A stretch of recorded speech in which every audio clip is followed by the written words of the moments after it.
ઠાકોર સમાજની આપ બધા બહુ લાંબા સમયથી બેઠેલા છો અને ઘણા વક્તાઓએ આ અંગે કીધું છે.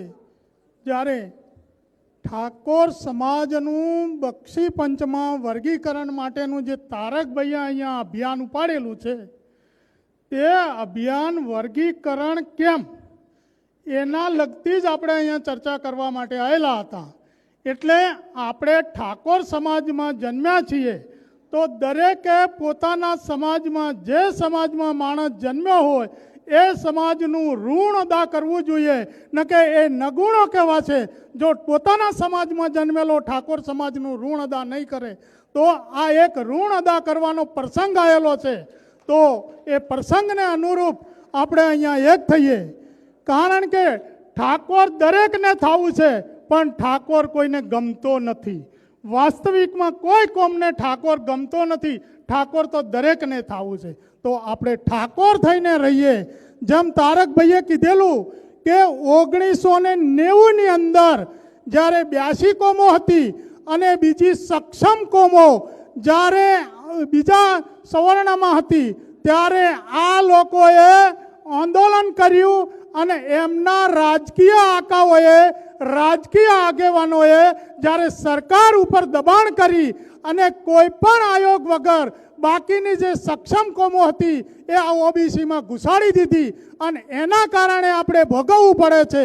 તો તારકભાઈની વાતને હું એ રીતે સમર્થન આપું છું.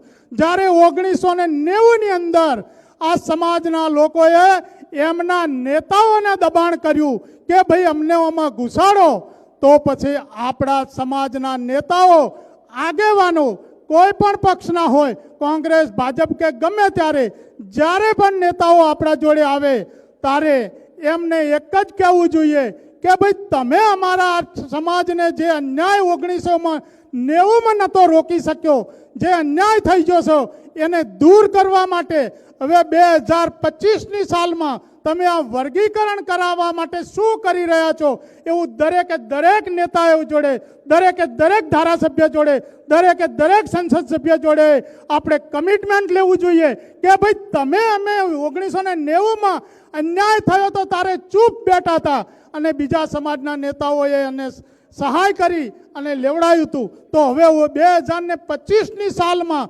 તમે દરેક સમાજના નેતાઓ, દરેક ધારાસભ્ય, દરેક સંસદ સભ્ય અને એને કહેવું જોઈએ અને દરેકે આવેદનપત્ર આપી પોતાના વિસ્તારમાંથી કહો કે તમે વિધાનસભામાં શું રજૂઆત કરી, શું આવેદનપત્ર આપ્યું, તમારા લેટર પેડ ઉપર શું લખીને આપ્યું, એનું ડિક્લેરેશન કરો. એટલા માટે આપણે હવે દરેક નેતાઓને એમાં સમય પાકી ગયો છે. એટલે આ રાજકીય નેતાઓ તો એ મગરમચ્છ જેવા છે, બિલકુલ એમને કોઈ અસર નહીં થાય. વોટ લેવા આવશે તારે જ સમાજના વાત કરશે, બાકી કોઈ વાત કરતા નથી.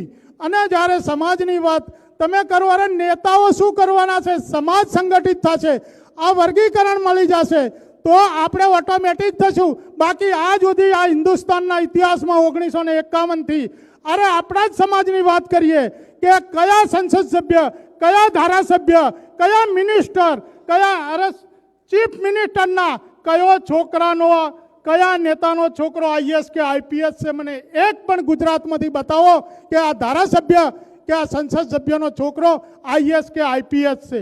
એ બધા જ મજૂરી કરે છે. ફક્ત ને ફક્ત આ સમાજમાંથી જો સામાજિક જાગૃતિ આવશે, સામાજિક વર્ગીકરણ થશે તો જ આપણે, જેમ એસસી એસટીમાં અત્યારે કોઈ નેતાની જરૂર નથી ભાઈ. એસસી એસટીમાં અત્યારે કોઈ પણ જાહેરાત પડે, કોઈ ધારાસભ્ય કે સંસદ સભ્યની ભલામણ હોય કે ના હોય, એમના 21 માણસ અંદર નોકરીમાં આવી જશે, આવી જશે ને આવી જશે. 15 ને 7 21 એમ જો આપણું વર્ગીકરણ થઈ જશે તો કોઈ આ સંસદ સભ્ય કે કોઈ ધારાસભ્યને આપણે પગ પકડવાની જરૂર નથી. ઓટોમેટિક આપણા સમાજના છોકરા આગળ આવી જશે અને આપણે ઓટોમેટિક આગળ આવશું. એવી આપણે એક તમન્ના સાથે એક બધા થઈ અને આપણા સમાજની એક ચિંતન વ્યક્ત કરીએ. એજ્યુકેટેડ સમાજો 2-5 માણસોથી કશું નહીં થાય, બધાએ કરવું પડશે.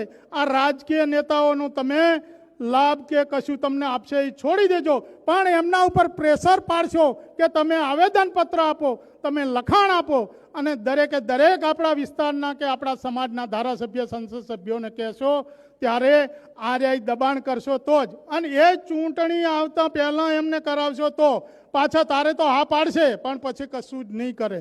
એટલે આ તમામ સમાજના આગેવાનો અહીંયા પધાર્યા, અહીંયા બેઠા, અહીંયા સાંભળ્યા અને દરેક સંકલ્પ કરીને જઈએ કે આ તારકભાઈની ખભે ખભો મિલાવી અને આપણે સમાજની સેવા કરીએ. એ જ અભ્યર્થના સાથે હું વિરમું છું. ખૂબ ખૂબ આભાર.